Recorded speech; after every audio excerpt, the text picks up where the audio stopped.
Hi, my name's TJ, and today I'm joined by Chloe, who is a JD Law degree student here at UNSW. Today, she'll be discussing her experience in hotel quarantine and how to look after your mental health while you're in quarantine. So, Chloe, thank you so much for joining us today. Could you tell us a little bit about yourself and introduce yourself? Hi everyone, this is Chloe. Actually, I'm doing Juris Doctor degree in our law school at the moment, and I've been here in Australia for 1 year and like maybe 2 months or so. Yeah.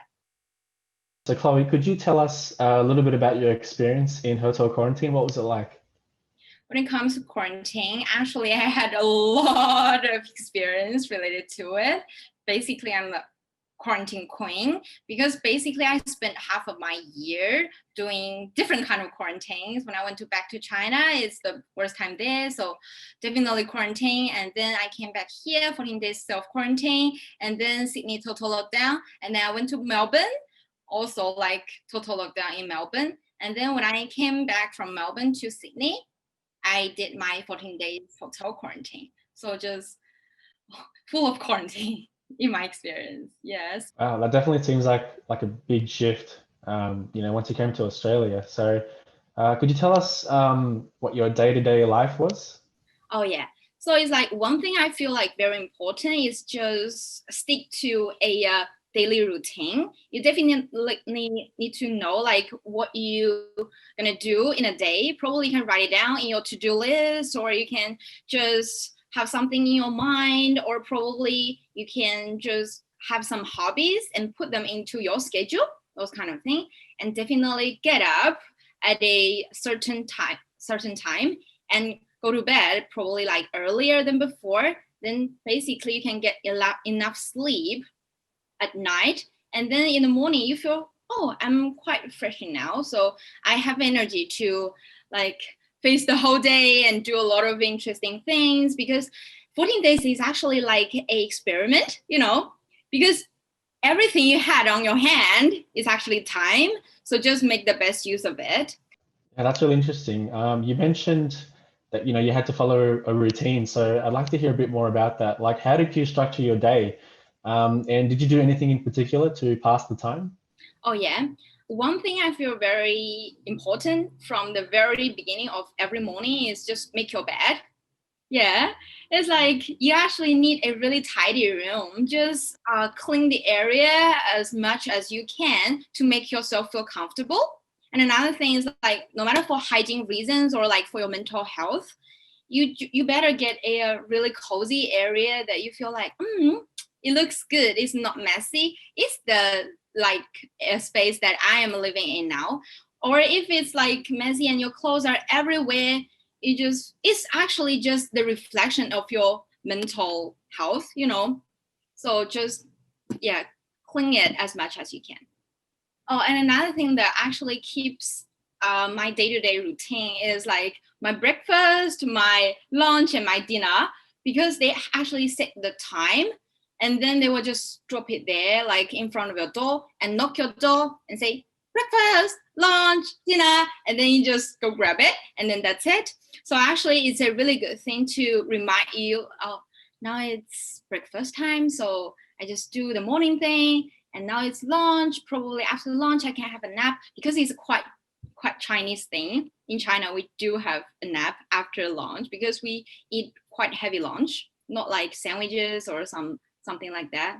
We normally eat hot lunch.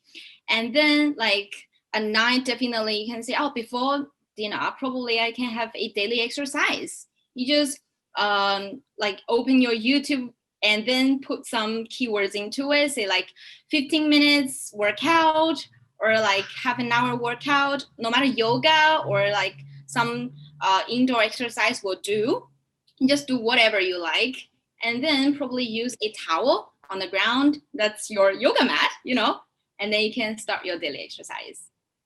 I think that's really interesting about how the hotel staff would sort of structure your day for you with them providing meals at certain times, which is pretty interesting. Um, so I guess I wanted to go over to what sort of challenges you faced. Is there any part of quarantine that you found like challenging? Yeah, I feel like actually the second week of quarantine was really challenging because actually I think maybe day 8, day 9, I started crying every morning.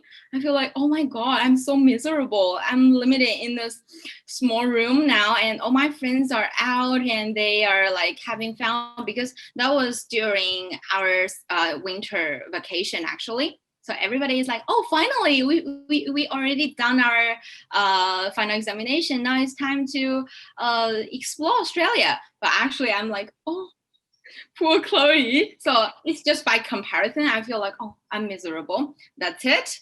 So what I did is like, oh, like I won't look at your guys' Instagram or Facebook, those kind of things, just to make myself feel like a little bit better. Yeah, because I know it's just, it's just the part of my life. I mean, 14 days are quite short. After that, you can do whatever you want. But when you are in that position, you might feel like, oh my God, why this thing can last so long? Why it haven't been over? So that's what's in your mind. And another very important thing I think for most people is like food problem.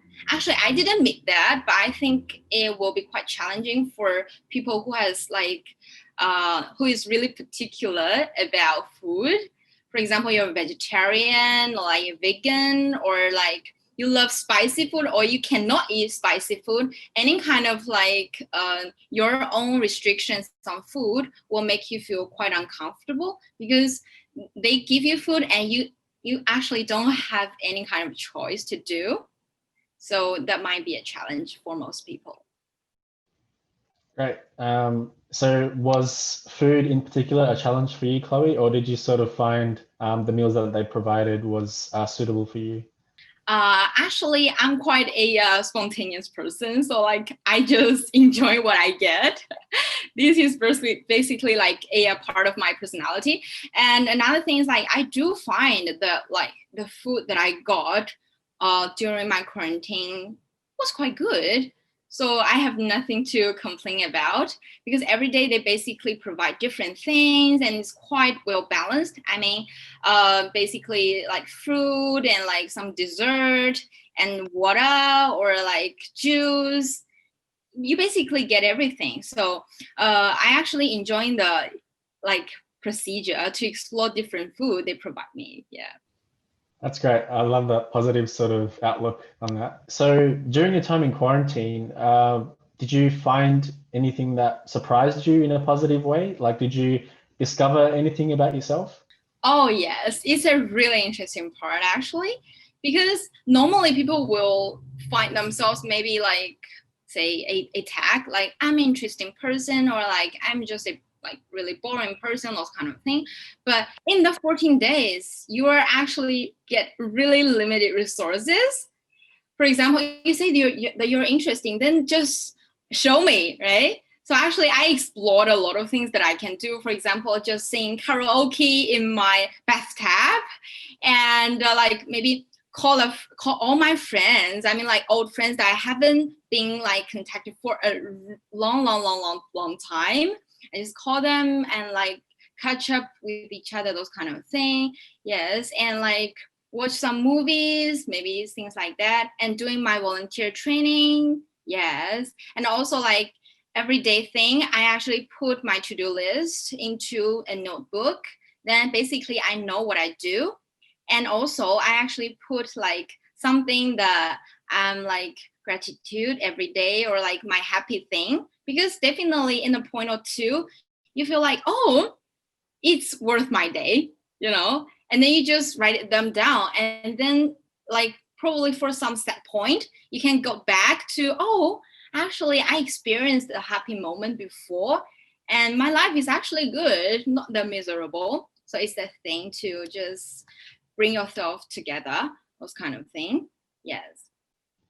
Yeah, those are some really, really interesting points. I think 14 days to yourself would be a great time to do karaoke and practice your singing Yeah. skills. Yeah. And another thing that I did is actually, I feel like, yes, I do have hobbies when there is no quarantine, there is no COVID. I went to city for my martial arts training. That's Wing Chun. a Chinese martial art, and I went there 3 times a week. But because of COVID, they're closed. So actually, there's nothing that I can do. I mean, too much about it. So I feel like, yes, that's kind of my hobby, but I need to find another one that no matter what happens, no matter how the world changes, I can still do that in my own room. So actually during the 14 days, I found like probably I want to learn how to play the cello. So actually I watched a lot of videos like introducing like what kind of cello you need to buy as a beginner and where you should start it, what kind of teacher you should find, and even like some cello institute in Sydney and everything. I just be prepared. And after my quarantine, I just, basically the first thing that I do in the first week is go out and play a cello. And now I'm actually learning the cello. So it's really good to find something you might interested into, and then you just explore it. There's a lot of resources online. That's great. So you did a lot of research during your time in quarantine, which is really, really good. Which kind of segues into the next question. So what was the first thing that you did once you got out of quarantine? And you did mention that you did buy a cello. It's not technically the first thing. It's the thing that I say is in my priority, like in the first week. But because the day that I went out, I think it's not I worked out. That's Monday, but it's a little bit late, so it's quite impossible to get a cello in a cello store, those kind of thing. So the first thing that I actually did is like going out with one of my best friend to have a really nice dinner. And actually we talked for 3 hours because I was like, oh, finally I have one real person to talk to. Let's talk. And just cannot stop the whole night. Yeah, that's very interesting. And finally, to wrap up, what tips would you give to students who are about to start their quarantine? Do you have any advice for them? Yeah, like if you do feel like you don't really like the food and everything, you just like think about there's any other options that you can do normally. Like, I mean, in the hotels, they allow you to order food out from like outside. Probably you can use your like Uber Eats or Menulog or like any other apps to order food, or even you can do what I did in the very first day that I started my quarantine. I actually ordered a big bag from Woolworth. Is just a really big delivery, like basically something that I need, say like toothpaste and some masks, because I still want to take care of my skin during the 14 days because I got nothing but time, right? And some probably like snacks that I like in my daily life, those kind of thing. Yeah, so that's the first point. And another point is just like always inform, no matter your families or your close friends, that you're in this situation, that you're in this position, that you cannot go out, that you're by yourself. Just let them check on you every day. Probably just a simple one like, how are you? How's your day? Is everything okay? You will definitely feel like you are supported. And that's a really important point, actually. Yes. And a final point is like, yes, 14 days can be really hard because, as I say, like for normal people's perspective, it's just 14 days is just 2 weeks. Yeah, you have a lot of 2 weeks in your life. But actually for us, you feel like I got 14 days multiplied by 24 hours, multiplied by 60 seconds. That's all the time that I got. That's just too much. I don't know how to run out of them. I don't know how to kill them. So just like explore whatever that you like. Say like you love some movies or TV series. Now is the best time to enjoy them. And always keep in mind that after these 14 days, you have the whole Australia, you have the whole Sydney. You got a lot of things to explore. So just wait. Yeah, you will be fine. Great. I love that point about 14 days being temporary and how eventually it will pass, which is important to remember, especially when you are in quarantine. So that sort of wraps it up. Thanks very much, Chloe, for joining us today. Alongside this video, you'll find lots of information about where to get help if you are struggling with your mental health.